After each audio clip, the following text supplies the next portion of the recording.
पंचायती राज दिवस पर पीएम मोदी ने सरपंचों से किया संवाद। कहा, कोरोना से लड़ाई में बनना पड़ेगा आत्मनिर्भर, 2 गज की दूरी का रखना होगा ध्यान। राष्ट्रीय पंचायती राज दिवस आज। पंचायती राज संगठन के प्रदेश अध्यक्ष अमित पुनिया ने सभी को दी शुभकामनाएं। अब कहां से पैदल चल के आ रहे हो और कहां जाएंगे?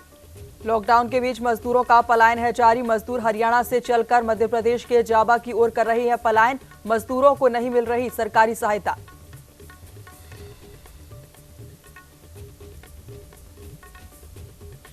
जयपुर विद्युत वितरण निगम लिमिटेड की सराहनीय पहल। अभियंता और कर्मचारियों की ओर से प्रवासियों को दिया गया खाना। पिछले 25 दिनों से जारी बिजली विभाग की मुहिम।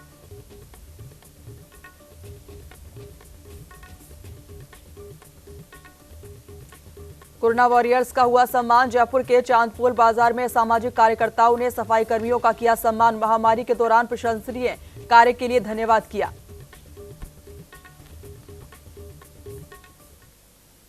नमस्कार, आप देख रहे हैं गुलाबी शहर और मैं हूं आपके साथ रश्मि कुलश्रेष्ठ। कोरोना वायरस में हॉटस्पॉट क्षेत्रों में कानून व्यवस्था बनाए रखने वाली पुलिस का एक और मानवीय चेहरा देखने को मिला है। इस बार जयपुर पुलिस से 1500 किलोमीटर दूर पश्चिम बंगाल से मदद मांगी गई है। पश्चिम बंगाल में रहने वाली ज्योति देवी ने किसी परिचित के जरिए जयपुर कमिश्नरेट के अतिरिक्त पुलिस कमिश्नर अशोक गुप्ता के मोबाइल नंबर लिए और उनको बताया कि हरमाड़ा में रहने वाले उनके रिश्तेदार को कैंसर हो गया और वो अपनी दवाई लेने अस्पताल तक नहीं जा पाए। जिसके बाद अतिरिक्त पुलिस कमिश्नर गुप्ता के निर्देश पर हरमाड़ा थाना पुलिस ने कैंसर अस्पताल से दवा लेकर ज्योति के रिश्तेदार तक पहुंचवाई।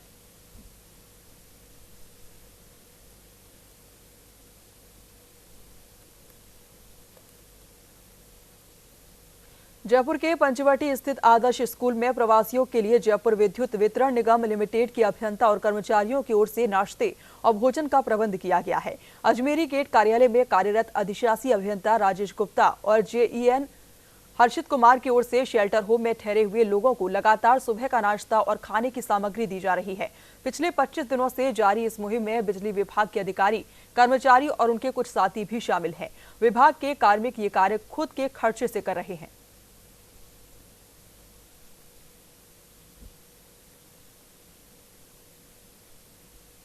आपको आपके चैनल के माध्यम से आपको बताना चाहता हूं कि हमारे बिजली विभाग के अधिशासी अभियंता अजमेरी गेट श्री राजेश गुप्ता जी के नेतृत्व में ये मुहिम लगभग 25 दिन से चलाई जा रही है। इसके अंतर्गत इसमें हमारे कुछ अधिकारी, कुछ कर्मचारी एवं उनके कुछ मित्र एवं रिश्तेदार शामिल हैं।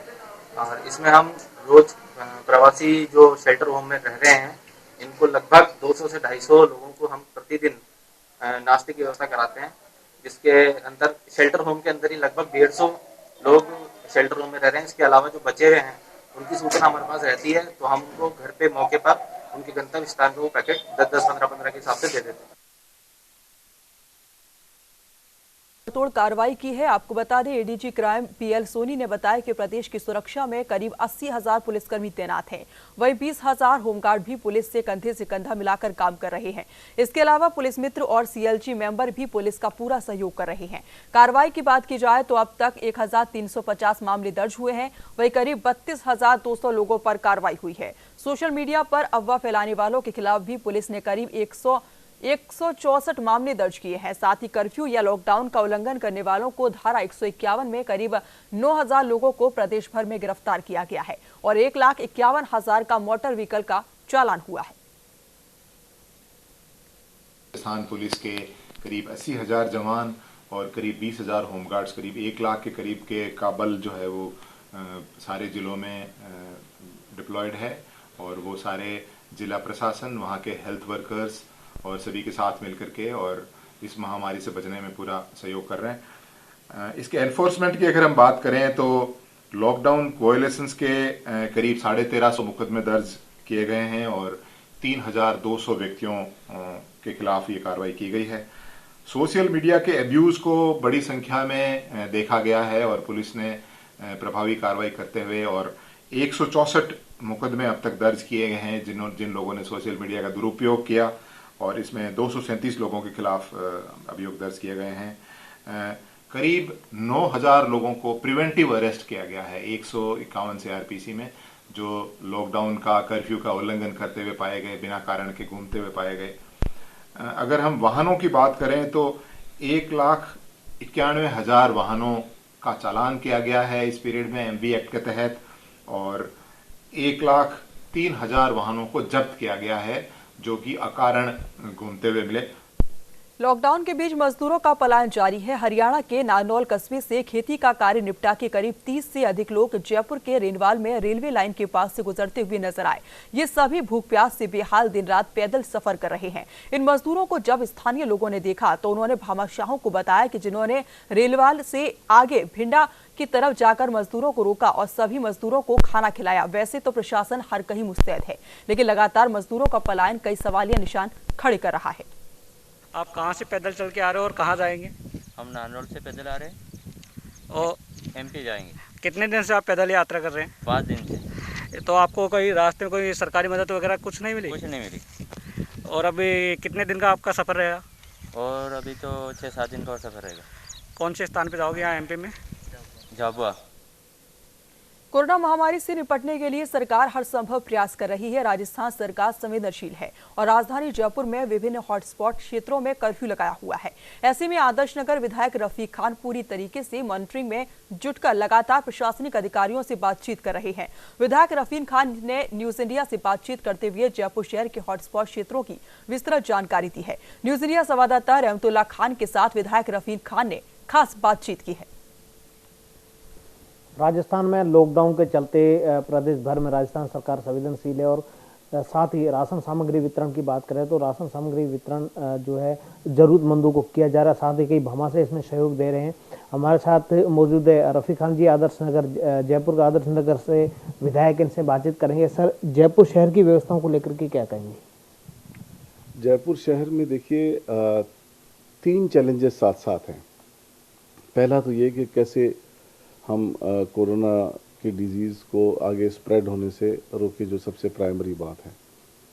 और कोई ये डिज़ीज़ जयपुर में या राजस्थान में या इंडिया में तो डेवलप हुई नहीं है, तो बाहर से कुछ लोगों के मार्फत यहाँ इंडिया में आ गई और उसको हम कंट्रोल करने में लगे हुए। और भीलवाड़ा मॉडल, पूरी दुनिया में भीलवाड़ा मॉडल की चर्चा करी गई और भीलवाड़ा मॉडल के को अडॉप्ट करते हुए हम इसमें स्प्रेड होने में रोकने में कामयाब हो पा रहे हैं। और आप देखेंगे कि पिछले कुछ दिनों से केसेस की संख्या कंट्रोल्ड है। दूसरी बात जो है वो ये है कि न केवल कंट्रोल हो, बल्कि जो पेशेंट पॉजिटिव आ रहे हैं उनके कॉन्टैक्ट पर्सन्स को आइडेंटिफाई करें ताकि उनको उसी स्टेज पे रोका जा सके, और जो पेशेंट्स पॉजिटिव आ गए हैं उनको ट्रीट किया जा सके। मेरे को खुशी है इस बात की कि बहुत सारे पेशेंट ऐसे हैं जो पॉजिटिव थे और अब नेगेटिव हो गए हैं। 20-25 आदमी तो 20-25 पेशेंट तो ऐसे हैं जो अपने घर जा चुके हैं और उनका टाइम पीरियड ओवर हो चुका है, और कुछ लोग ऐसे हैं जो नेगेटिव हो गए लेकिन अभी क्वारंटाइन में हैं। उनके अलावा जो उनके फैमिली मेंबर्स हैं और उनके कॉन्टैक्ट पर्सन्स हैं उनको हम आइडेंटिफाई करके और क्वारंटाइन सेंटर में भेज देते हैं। तो करीब 2000 लोग बाग अभी क्वारंटाइन सेंटर्स में हैं। और जो जितने भी पॉजिटिव केसेस की संख्या आती है जो आप डेली देखते हो, वो कोई जो नए सैंपल लेते हैं उनमें से नहीं आती है। नए सैंपल में रेशियो बहुत कम है। जो उनके फैमिली मेंबर या क्वारंटाइन में बैठे हुए लोग बाग हैं उनका नंबर आता है, तो वो उतना चिंताजनक नहीं है, क्योंकि वो लोग वो हैं जो ऑलरेडी क्वारंटाइन सेंटर में हैं और ऑलरेडी आइडेंटिफाइड हैं। और जब एक पॉजिटिव पेशेंट के फैमिली मेंबर को लेके क्वारंटाइन सेंटर जाते हैं तो ऐसा अंदाज़ा रहता है कि 10 आदमियों में से 2 आदमी 3 आदमी पॉजिटिव आ सकते हैं, इसीलिए उनको क्वारंटाइन सेंटर भेजते हैं। तो हम इस मॉडल पे काम करने में कामयाब रहे हैं और मुझे पूरा विश्वास है कि हम बहुत जल्दी इसको कंट्रोल कर लेंगे। तीसरी जो सबसे बड़ी बात है, इस जो तीसरा चैलेंज है, वो ये चैलेंज है कि इन सब को करते हुए जो स्पॉट्स हमने आइडेंटिफाई किए हैं कि भाई यहाँ ज़्यादा पेशेंट पॉजिटिव पाए गए हैं, तो वहाँ हमने कर्फ्यू लगा दिया। तो काफ़ी सारी जगह पे कर्फ्यू लगा हुआ है। लॉकडाउन पूरे प्रदेश में है, जयपुर में लॉकडाउन है। जब राजस्थान सरकार ने लॉकडाउन किया था तो लॉकडाउन किया गया था 10 दिन के लिए, 31 मार्च तक के लिए लॉकडाउन किया गया था, और हमारे राजस्थान की जनता प्रिपेयर थी 10 दिनों के लिए। फिर सेंटर से लॉकडाउन हो गया 24 तारीख को, और वो लॉकडाउन हुआ 14 अप्रैल तक, और फिर एक्सटेंशन हो गया 3 मई तक। तो ऐसे में राजस्थान में हमारे पास बहुत बड़े चैलेंजेस हैं, स्पेशली जयपुर में जहाँ कर्फ्यू लगा हुआ है। तो वो लोग जो सिर्फ 10 दिन का सोच करके क्वारंटाइन में गए थे, लॉकडाउन में शामिल हुए, और जयपुर शहर में लॉकडाउन हुआ और राजस्थान में लॉकडाउन हुआ, तो उन लोगों को खाद्य सामग्री का एक बड़ा चैलेंज है। तो मैं धन्यवाद दूंगा आदरणीय मुख्यमंत्री हमारे अशोक गहलोत जी को। उन्होंने बहुत मुस्तैदी से और बहुत मैं कहूँगा बहुत स्मार्ट स्टेप्स उन्होंने लिए, जिसकी वजह से हम सब ये कंट्रोल करने में कामयाब रहे। पहला काम तो उन्होंने ये किया कि जो राशन अप्रैल का मिलना चाहिए था, वो राशन पूरी जनता को फ्री ऑफ कॉस्ट दिया, और ये ऑर्डर कर दिया कि वो मई में ही दे दिया जाए, और जो मई का राशन है वो भी अप्रैल में ही दे दिया जाए। और 10 किलो अनाज एक आदमी को एक महीने में फ्री दे दिया। तो अगर किसी के फैमिली में 5 आदमी हैं तो 50 किलो अनाज उनको फ्री मिल गया। उसके बाद में बचते हैं जिनके राशन कार्ड एक्टिव नहीं है या जिनके पास राशन कार्ड है ही नहीं, तो उनके लिए उन्होंने ये किया। हमने अभी अपने MLA से मैंने पहले 1 करोड़ रुपए दिए, अभी कल 60 लाख रुपए और दिए हैं। तो हमने ये किया कि उन लोगों को जो बिल्कुल हैंड टू माउथ है और उनके पास में उनके राशन कार्ड एक्टिव नहीं है या राशन कार्ड है नहीं, तो उन लोगों को BLOs के मार्फत, नगर निगम के मार्फत आइडेंटिफाई करके और उनको वहीं पे एक ड्राई राशन का पैकेट हम उनको भिजवाएं, ताकि उनका 10-15 दिन का, 20 दिन का राशन उनको मिल सके। तो वो आइडेंटिफिकेशन जारी है, और करीब 20,000 बॉक्सेस ऐसे मेरी विधानसभा में भिजवा दिए गए हैं। तो 20,000 बॉक्सेस का मतलब खाली 20,000 बॉक्सेस नहीं है। 20,000 बॉक्सेस का मतलब है कि करीब 1 लाख लोगों का राशन, एक आदमी के पीछे अगर आप 5 आदमी भी गिनोगे तो 1 लाख लोगों का राशन उनके घरों में पहुंच चुका है आज तक। और जयपुर शहर की बात करोगे तो उसकी संख्या बहुत ज़्यादा है। और फिर उसके अलावा वो लोग आते हैं जिनके पास राशन कार्ड नहीं है, या जिन तक ये ड्राई राशन नहीं पहुंच पाया है किसी रीज़न से, तो हमने एक टीम पूरे जयपुर ज़िले में बनाई है। उसमें एक RAS officer, 2 XEN, JEN, AEN स्तर के अधिकारी, और एक रसद विभाग का अधिकारी, और एक सेक्टर वार्डन। उनको पर्टिकुलर एक थाना क्षेत्र में एक टीम बना के उनको बैठा दिया गया। तो हर थाने में ऐसे एक टीम बनाई गई है। तो कोई भी आदमी, ऐसा आदमी जिसको खाना नहीं मिल रहा है, वो उनको फ़ोन करके खाना मंगवा सकता है। अच्छा, उनके पास भी हमने व्यवस्था पूरी की है। बहुत सारे समाजसेवी, बहुत सारी संस्थाएं आगे आकर के खाना, फूड सप्लाई कर रही है। तो वो उनके पास में सफिशिएंट फूड आ जाता है, और उनको, अधिकारियों को ये पावर है कि अगर उनके पास सपोज करो 2000 आदमी का खाना आता है और 2000 की डिमांड आती है तो वो फुलफिल कर देते हैं। अगर उनके पास डिमांड 2500 की आती है और खाना 2000 की आता है समाज सेवियों से या डिफरेंट एजेंसीज से, तो उनको ये अधिकार है कि वो अक्षय पात्र से अपना बैलेंस खाना ऑर्डर करके मंगवा सकते हैं और उन लोगों को बंटवा सकते हैं। तो मैं ये कह सकता हूँ कि आप किसी भी थाना क्षेत्र में, मेरे पास में लिस्ट है, आप लेके और एक किसी भी अधिकारी को फ़ोन करके पूछोगे तो वो आपको नंबर बताएगा कि आज हम इतने आदमियों का खाना आज हम बांट रहे हैं, कल हमने इतने आदमियों का बांटा था। एवरी डे रिपोर्टिंग हो रही है, और मैं ये दावे के साथ कह सकता हूँ कि कोई भी आदमी, जैसा कि हमारे मुख्यमंत्री जी की सोच है, पूरे राजस्थान में भूखा नहीं सो रहा किसी भी कंडीशन में। और अगर कोई भी ऐसा मामला आता है, हम बहुत ओपन है, बहुत ओपनली बात करते हैं, और ये इंश्योर करते हैं। मैं खुद इन जो जैसे 8 थाने मेरे आदर्श नगर विधानसभा क्षेत्र में आते हैं, तो 8 फूड डिस्ट्रीब्यूशन स्टेशंस पे मैंने खुद ने राउंड लिया है। जयपुर में जितने भी क्वारंटाइन स्टेशंस हैं, क्वारंटाइन सेंटर्स हैं, वहाँ मैं खुद गया हूँ कि उनके अरेंजमेंट क्या है, क्वारंटाइन में कोई लापरवाही तो नहीं हो रही है। तो हम बहुत जल्दी इस सब बातों को कंट्रोल करने की ओर अग्रसर हैं। रमज़ान का महीना आ रहा है, क्या अपील है आपकी जो रोज़े रखेंगे मुस्लिम समुदाय के लोग? देखिए, पूरा हिंदुस्तान लॉकडाउन में चल रहा है, और बहुत पवित्र महीना आज से या कल से शुरू हो जाएगा। तो मुझे पूरा विश्वास है कि लोगों में इतनी जागरूकता है। ये पहला समय ऐसा देखा है जब हमारे जो मस्जिदों के इमाम हैं, मौलवी हैं, और जितने भी हमारे सूफिज्म से जुड़े हुए लोग बाग हैं, जितने भी रिलीजियस लोग बाग हैं, सब ने आगे आके अपील करी कि लॉकडाउन के नियमों का पालन करें, डिस्टेंस मेंटेन करें और सोशल डिस्टेंस को कायम रखें, आपस में एक दूसरे की चीज़ें को इस्तेमाल न करें, एक दूसरे के प्रति जागरूक रहें और जैसे ही कोई सिम्टम आता है तो अपनी जांच कराएं। और ये ऐलान अलग अलग जगह से अलग अलग का समाज से जुड़े हुए और जो मौलवी हैं, जो इमाम हैं, उन्होंने सब ने अपील भी करी है। तो मैं भी यही संदेश देना चाहता हूँ कि इबादत का महीना है, घरों में रहें, इबादत करें और दुआ करें कि हम इस बीमारी से जल्दी मुक्ति पा सकें। बिल्कुल, ये थे हमारे साथ रफ़ीक खान जी, जो आदर्श नगर से विधायक है। इन्होंने साफ तौर पर कहा है कि जो शहर की व्यवस्था है, राशन का जो सामग्री है सभी घरों में पहुंचाई जा रही है, पूरी रिपोर्ट के साथ लगातार मॉनिटरिंग भी कर रहे हैं। साथ ही उन्होंने जो माह रमज़ान को लेकर के सभी से अपील की है कि घरों में रहें, इबादत करें और रमज़ान के महीने में जो इबादत करें और कोरोना को ख़त्म करने के लिए दुआ मांगें। सहयोगी दिनेश पारी के साथ रहमतुल्लाह खान, न्यूज़ इंडिया, जयपुर।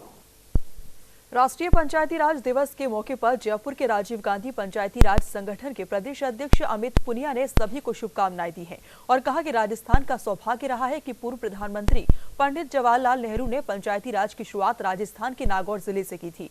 उसके बाद पंचायती राज को संवैधानिक दर्जा भी मिला। पंचायती राज व्यवस्था गाँव में चली और राजीव गांधी के सपनों को पूरा किया। साथ ही पंचायतें सशक्त भी हुई। आप सभी को राष्ट्रीय पंचायती दिवस की हार्दिक शुभकामनाएं। जैसा कि हमें पता है कि हमारे राजस्थान का सौभाग्य भी रहा है कि पंचायती राज की स्थापना पूर्व प्रधानमंत्री स्वर्गीय जवाहरलाल नेहरू जी ने राजस्थान के नागौर जिले से शुरुआत की थी और धीरे धीरे क्रमिक विकास होते होते पंचायतों को एक संवैधानिक दर्जा भी मिला। आज पंचायती राज की जो व्यवस्था है उसके माध्यम से पंचायती राज के जो जनप्रतिनिधि हैं वो गाँव के अंदर निचले स्तर के अंदर जो गांधी जी का ग्राम स्वराज का सपना था उसको मजबूत कर रहे हैं। पंचायत सशक्त हुई है, पंचायती जनप्रतिनिधि सशक्त हुए हैं, लेकिन अभी भी काफ़ी काम इस दिशा में और होने की उम्मीद है और ज़रूरत भी है। एक सशक्त पंचायत, एक सशक्त गांव से ही एक सशक्त देश की हम उम्मीद कर सकते हैं। पुनः आप सब लोगों को हम बहुत बहुत पंचायती राज दिवस की बहुत बहुत शुभकामनाएं। धन्यवाद। जय हिंद, जय जगत। कोरोना वॉरियर्स का समाज में जगह जगह अभिनंदन किया जा रहा है, फिर चाहे वो स्वास्थ्य कर्मी हो, पुलिसकर्मी हो या फिर सफाई कर्मी हो। जयपुर के चांदपुर बाजार में सामाजिक कार्यकर्ताओं ने इलाके में स्वच्छता के लिए कार्य करने आ रहे नगर निगम के सफाई कर्मियों और सैनिटाइजेशन का कार्य करने वाले कर्मचारियों का सम्मान किया है। सामाजिक कार्यकर्ताओं ने कोरोना वॉरियर्स को श्रीफल, माला और सेल्फ सैनिटाइजेशन के लिए सहयोग दिया। साथ ही शॉल उड़ाकर महामारी के दौरान प्रशंसनीय कार्य के लिए धन्यवाद भी दिया।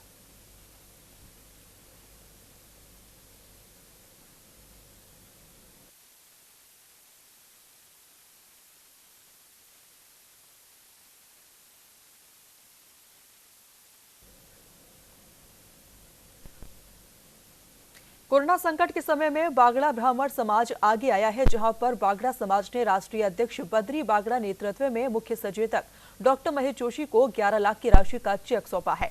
तो वहीं मुख्य सचेतक डॉक्टर जोशी ने सहायता के लिए बागड़ा समाज का आभार जताया है। उन्होंने कहा कि सामाजिक सरोकारों को निभाने में हमेशा बागड़ा समाज अग्रणी रहा है। इससे पहले भी जरूरतमंदों को भोजन कराने सहित अन्य सरोकारों को समाज ने निभाया है।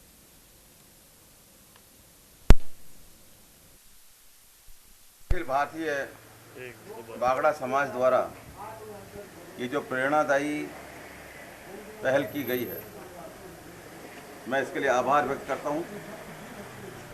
हमारे बागड़ा समाज के राष्ट्रीय अध्यक्ष बद्री बागड़ा जी का, घनश्याम जी का, गौरी शंकर जी का, राजकुमार जी का, सभी सारे जो बागड़ा समाज के बंधु हैं उनका, कि उन्होंने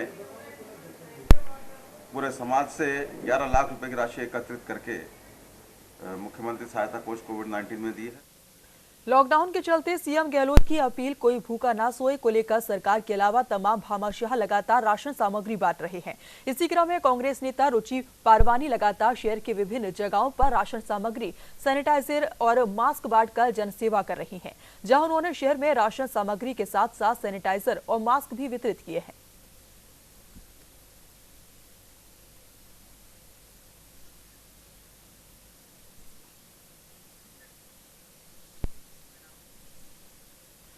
कोरोना के चलते माह रमजान को लेकर वक्फ बोर्ड अध्यक्ष खानू खान बुधवाली ने तमाम मुस्लिम समुदाय से अपील की है कि उन्होंने कहा कि रमजान महीने की इबादत अपने घरों में ही करें और लॉकडाउन का पालन करें। साथ ही पुलिस प्रशासन और मेडिकल टीम का सहयोग करने को भी कहा।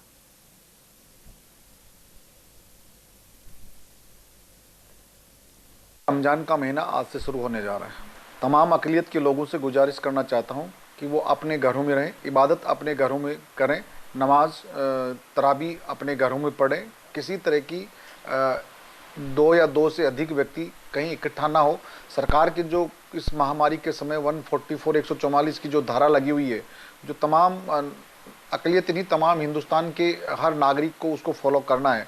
लेकिन आज हम जो अभी रमज़ान शरीफ शुरू हो रहे हैं, इस चीज़ का ध्यान रख के कोई मसाजिद में नहीं जाएं और मसाजिद के अंदर अजान की आवाज़ लगेगी। अजान बंद नहीं की गई है, लेकिन अजान का मतलब होता है कि आप नमाज अपने घरों में पढ़ें और सारे जो अरकान अपने घरों में करें और कोई भी व्यक्ति घर की छत पे भी भीड़ इकट्ठा करके किसी तरह की नमाज या किस तरह का नहीं करे, जिससे इस्लाम में जो कुछ लोग अपने स्वार्थ के लिए आज इस्लाम को बदनाम कर रहे हैं। आज हमें पैगाम देने का समय है। इस्लाम प्रेम और भाईचारे का है।